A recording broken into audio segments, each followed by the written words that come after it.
தெலங்கானா மாநிலத்தில் நிலவி வரும் கடும் வறட்சி மற்றும் வெப்பமான வானிலை காரணமாக அனைத்து பள்ளிகளிலும் வெளிப்புற நடவடிக்கைகள் உடனடியாக நிறுத்தி வைக்கப்பட வேண்டும் என மாநில கல்வித்துறை உத்தரவிட்டுள்ளது.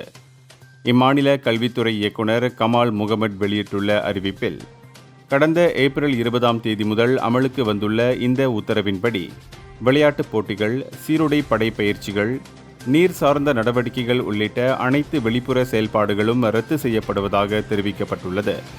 மாணவர்களின் பாதுகாப்பிற்கு முன்னுரிமை அளிக்கும் வகையில் காலை நேர கூட்டங்கள் மட்டுமே அனுமதிக்கப்படுவதோடு, கோலா நரோஸ் போன்ற பகுதிகளில் ஏற்பட்டுள்ள காட்டுத்தீ, புகைமூட்ட நிலவரங்களையும் அதிகாரிகள் தீவிரமாக கண்காணித்து வருகின்றனர்.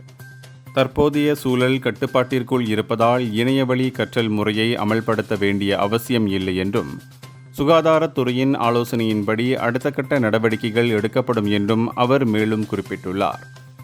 இந்தியர்களின் இதய குரல் மக்களோசை.